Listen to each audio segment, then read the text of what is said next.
Hello friends, welcome to my YouTube channel Sinha Study Circle.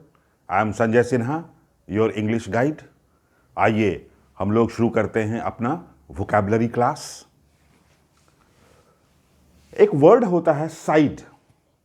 Word नहीं, ये suffix है। Suffix और prefix आप लोग समझते होंगे कि किसी शब्द के पहले कोई शब्द का टुकड़ा अगर लग जाए तो उसे प्रेफिक्स कहते हैं, और बाद में लग जाए तो उसे सफिक्स कहते हैं, और प्रेफिक्स या सफिक्स के द्वारा एक नया शब्द बन जाता है। तो ये साइड लैटिन सफिक्स है जिसका अर्थ होता है killing, the act of killing. और आप देखेंगे कि इस साइड के लगने से कितने सारे शब्द बन जाते हैं। जैसे एक बहुत ही कॉमन शब्द आप लोगों ने सुना होगा, सुसाइड। तो साइड लगा हुआ है, इसका मतलब इसका संबंध हत्या से है। तो सुसाइड मीन्स होता है आत्महत्या, किलिंग ऑफ वन सेल्फ, खुद को मारना। दूसरा शब्द देखिए, पैट्रीसाइड। अगर आपको मालूम हो कि पैट्री माने पिता होता है तो आप कहते हैं पैट्रियार्कल सोसाइटी, पितृसत्तात्मक परिवार।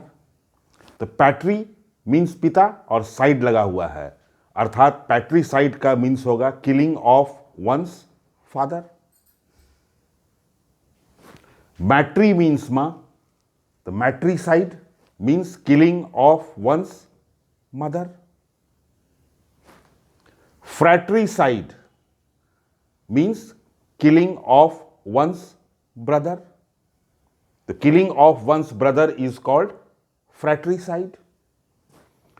Sororicide means killing of one's sister. Uxoricide means killing of one's wife. अपनी पत्नी की हत्या करना कहलाता है युक्सोरीसाइड, और अपने पति की हत्या करना कहलाता है मैरिटीसाइड। किलिंग ऑफ ह्यूमन बीइंग्स, मनुष्यों की हत्या करना कहलाता है होमिसाइड। आप जानते भी होंगे कि ह्यूमन बीइंग्स का साइंटिफिक नेम है होमो सेपियंस सेपियंस। तो होमो मीन्स मानव हो जाता है, इसलिए होमिसाइड का अर्थ हो जाएगा killing of human beings. Femicide, feminine gender आप कहते हैं, तो femicide means killing of women, औरत की हत्या। इन्फैंटिसाइड, इन्फैंट मीन्स शिशु, तो अगर शिशु की हत्या हो तो वो कहलाएगा इन्फैंटिसाइड। और आप लोगों ने अक्सर एक टर्म सुना होगा भ्रूण हत्या, कि सेक्स डिटर्मिनेशन किया जाता है और अधिकांशतः अगर फीमेल फीटस है तो उसे एलिमिनेट कर दिया जाता है। तो इस भ्रूण हत्या को, किलिंग ऑफ ए फीटस को हम लोग कहते हैं फोएटिसाइड।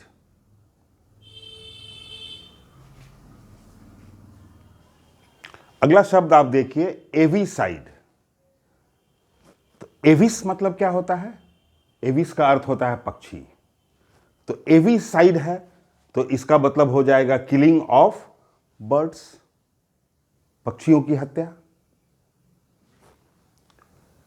इंसेक्ट या जर्म या paste, PEST paste, GERM germ या इंसेक्ट, इसका अर्थ क्या होता है? कीटाणु। तो अक्सर कीटाणुनाशक का छिड़काव किया जाता है, तो उस कीटाणुनाशक को हम लोग इंग्लिश में क्या कहते हैं?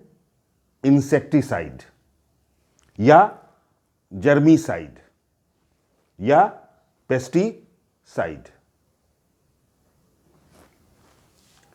आपने अक्सर देखा होगा कि खेतों में बहुत सारे अनवांटेड प्लांट्स भी उगाते हैं। किसान ने लगाया है कुछ, और साथ में घास, मोथा इत्यादि भी उग जाते हैं, तो उसे कमाकर मान लीजिए हटाना पड़ता है, या फिर उसको हटाने के लिए आप केमिकल का भी इस्तेमाल कर सकते हैं। उस केमिकल का नाम क्या होगा? वीडीसाइड। वीड मीन्स होता है मोथा, एक घास का प्रजाति होता है जो लॉन में या खेतों में उगाता है। तो इसे अगर हटाना है आपको तो आप इस्तेमाल करेंगे वीडीसाइड का। या बहुत सारे हर्ब्स हैं जिन्हें डिस्ट्रॉय करना है आपको तो आप इस्तेमाल करेंगे हर्बीसाइड का। इसलिए कहते हैं डिस्ट्रक्शन ऑफ अनवांटेड प्लांट्स, अवांछित पौधों को हटाना या उनको नष्ट करना। रेजीसाइड, रेजीसाइड का अर्थ होता है किलिंग ऑफ अ किंग, राजा की हत्या को हम कहते हैं रेजीसाइड। वैटीसाइड, आपने सुना होगा वेटिकन सिटी का नाम, जहां पोप रहते हैं, दुनिया का सबसे छोटा देश वेटिकन सिटी। तो वैटीसाइड का अर्थ होता है killing of a prophet. Prophet means पैगंबर, जो धर्म का दूत होता है। तो उसकी अगर हत्या हो, जैसे ईसा मसीह की हत्या हुई थी, तो किलिंग ऑफ ए प्रोफेट, क्योंकि उन्हें क्रूसीफाई कर दिया गया था, सलीब पे लटका दिया गया था। तो killing of a prophet is called vaticide. और genocide, killing of a race और एन एथनिक ग्रुप, कि किसी प्रजाति को अगर पूरी तरह से नष्ट करने की कोशिश की जाए तो उसे कहा जाता है जीनोसाइड। इतिहास में एक बहुत ही एग्जाम्पल है, आपने अक्सर नाम सुना होगा हिटलर का। बहुत ही क्रूर शासक था वो। तो उसका लक्ष्य क्या था कि यहूदियों को निकाल देना, क्योंकि वो नॉन आर्यंस हैं। तो उसने बहुत बड़ी संख्या में यहूदियों की हत्या की, कि उसका उद्देश्य था कि इस नस्ल को, इस प्रजाति को समाप्त कर दिया जाए।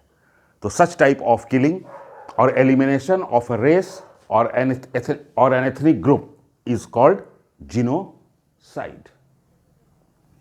तो इस तरह से हम लोगों ने देखा कि कोई एक प्रेफिक्स या एक सफिक्स लेकर हम बहुत सारे शब्द बना सकते हैं, और उन सारे शब्दों को अगर आप एक जगह पर जमा कर लें तो आपको याद करना भी बहुत आसान हो जाएगा, और डिफरेंट एग्जामिनेशंस और कॉम्पिटिटिव एग्जामिनेशंस में सवाल मिस करने का चांस भी बहुत कम हो जाएगा। तो चलिए मिलते हैं अगले वीडियो में एक नए कॉन्सेप्ट के साथ।